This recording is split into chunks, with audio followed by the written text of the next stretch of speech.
Oke, jadi ini adalah kemungkinan apa yang akan terjadi untuk manhwa Magic Emperor 3 chapter mendatang. Pada chapter sebelumnya berakhir saat Zofan memasuki rumah pimpinan sekte dan melihat seseorang yang tengah menuruni tangga. Sontak Zofan pun berkata, "Shewuye?"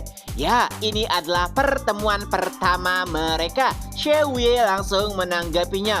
"Oh, Zofan, sudah lama. Dan di sini, tolong panggil aku pimpinan sekte." Zofan pun langsung menurutinya. Lalu tanpa basa-basi, dengan sedikit kesal, Zofan pun berkata, "Pimpinan sekte, baiklah, sekarang tolong jelaskan padaku. Kau merekrutku dengan memberikanku pil tingkat 9.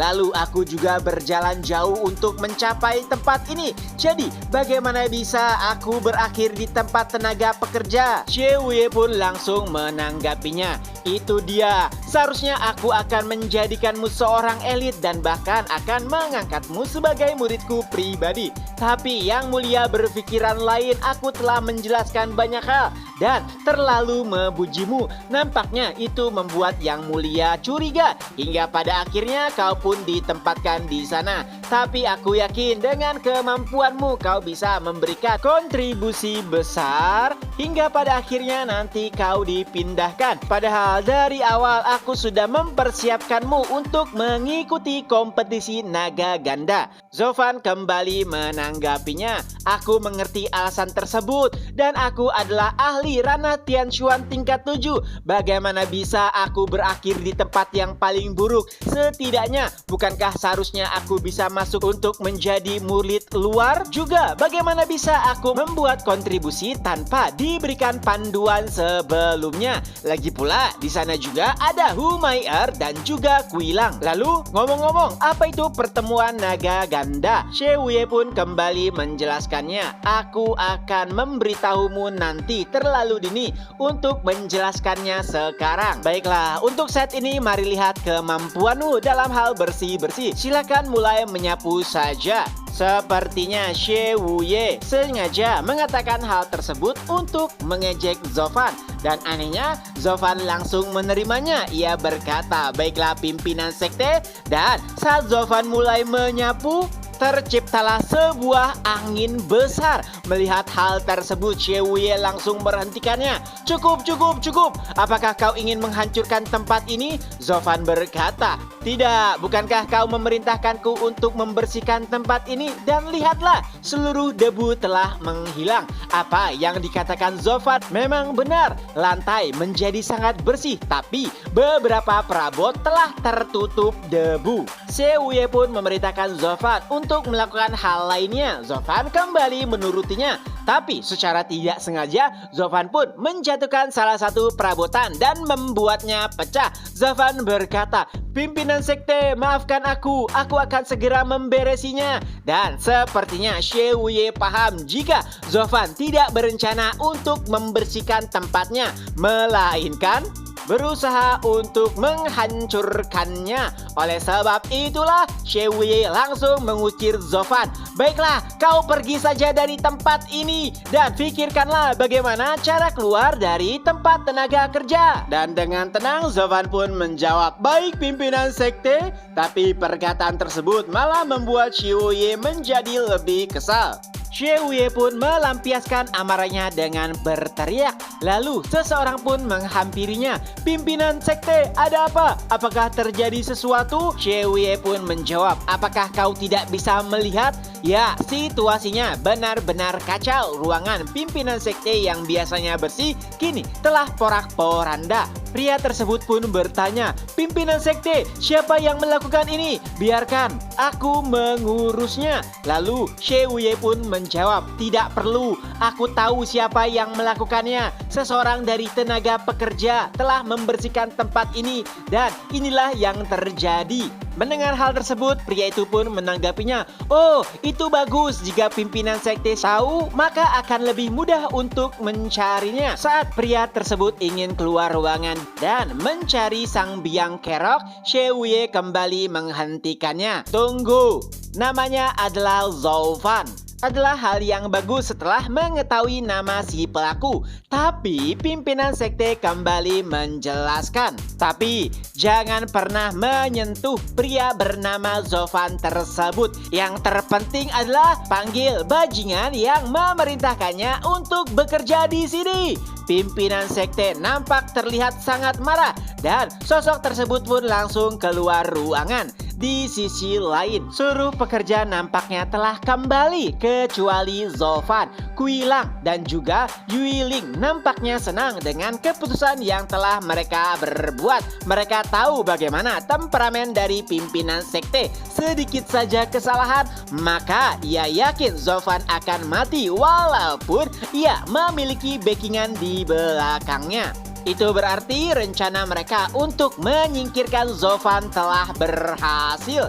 Dan argumen tersebut diperkuat setelah ia mendengar teriakan seseorang. Siapa penanggung jawab dari kantor tenaga kerja? Ya, ternyata itu adalah eksekutif Sun, seseorang yang sebelumnya berbincang dengan pimpinan sekte. Dari sananya saja Quilang sudah bisa menebak. Sangat jarang eksekutif turun tangan. Sepertinya Zovan telah membuat masalah dan langsung dieksekusi oleh pimpinan sekte. Jadi mungkin kedatangannya untuk memberitahukan hal tersebut dan memerintahkan mereka untuk membawa mayatnya. Tapi bukan Quilang dan juga Yueling yang menghadap eksekutif Sun, melainkan Pak Tua Yuan. Saat menghampirinya, Pak Tua Yuan pun bertanya, "Eksekutif Sun, ada apa? Apakah ada yang bisa ku bantu?" Lalu eksekutif Sun pun menjawab, "Aku tahu, kau bukan penanggung jawab asli tempat ini. Quilang, Yueling, cepat kemari." Dan keduanya pun langsung menghadapi eksekutif Sun. Ia kembali berkata, "Bajingan bodoh macam apa yang kau kirim untuk membersihkan tempat pimpinan sekte?" Quilang pun menjawab, "Apakah terjadi sesuatu eksekutif?" Dan eksekutif Sun pun menjawab, "Terjadi sesuatu pantatmu. Itu malah menjadi sangat kacau. Alih-alih membersihkan ruangan, ia malah menghancurkannya." Mendengar amarah tersebut, keduanya menjadi sangat yakin jika Zovan telah tamat. Lalu Quilang pun langsung merespon, "Maafkan kami akan segera membawa mayatnya." Tapi tanggapan tersebut langsung dipotong. Mayat apanya? Aku bahkan tidak mengatakan sesuatu tentang mayat. Pelakunya telah melarikan diri. Mendengar hal tersebut tentu saja membuat keduanya terkejut. Apa? Melarikan diri? Bagaimana bisa? Baiklah, aku akan segera mencarinya lalu menghukumnya.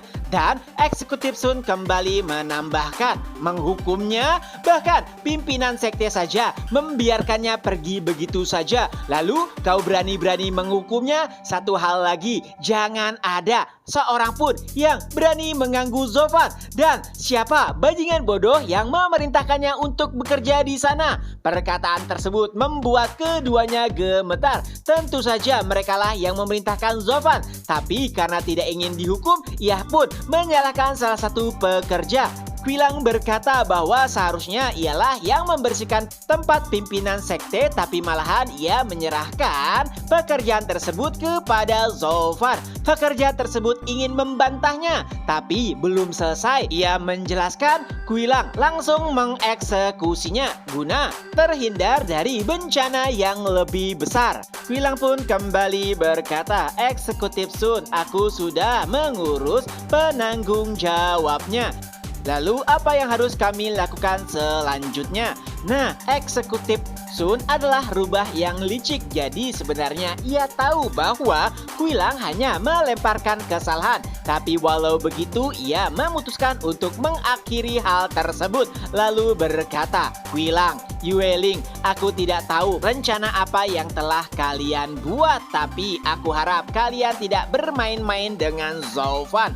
Sudah beberapa dekade aku menemani pimpinan sekte dan ini pertama kalinya aku melihat ia sangat marah. Tapi ini juga kali pertama kalinya aku melihat pimpinan sekte sangat menahan diri. Jadi jaga tingkah laku kalian. Dan karena pelakunya telah dihukum, aku akan melaporkan hal ini kepada pimpinan sekte." Penatua atau eksekutif Sun pun langsung meninggalkan setiap orang Itu membuat Quilang dan juga Yueling merasa sedikit lega. Lalu Pak Tua Yuan pun berkata, "Hehehe, bukankah sudah kubilang bahwa Zovan adalah pria yang tidak normal?" Setelah kejadian tersebut, setiap orang pun kembali ke ruangan mereka masing-masing. Tapi tidak dengan Quilang dan Yueling. Mereka nampaknya tengah menunggu Zovan. Tapi anehnya, sampai malam mereka belum melihat kehadiran Zovan. Hingga beberapa saat setelahnya, Zovan pun muncul dengan sapu di tangannya.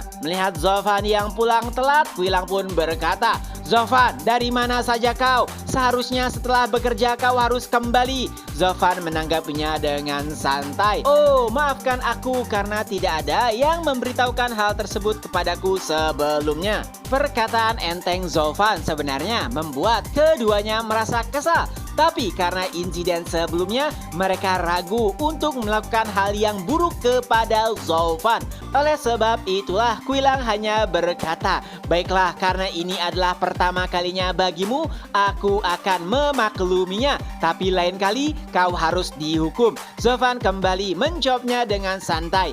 Baiklah, aku akan menunggu hal tersebut." Ya, itu membuat Quilang semakin marah. Ia merasa dirinya diabaikan, apalagi Zovan melewatinya begitu saja. Tapi untungnya Yueling menghentikan Quilang. Ia berkata, "Saudara, tenanglah, kita harus menyelidikinya lebih dalam. Sebenarnya siapakah Zovan dan sosok di belakangnya? Bagaimana bisa ia bahkan membuat pimpinan sekte menjadi sangat bersabar? Setelah mengetahui informasi tersebut, barulah kita pikirkan lagi apa yang harus kita lakukan setelahnya."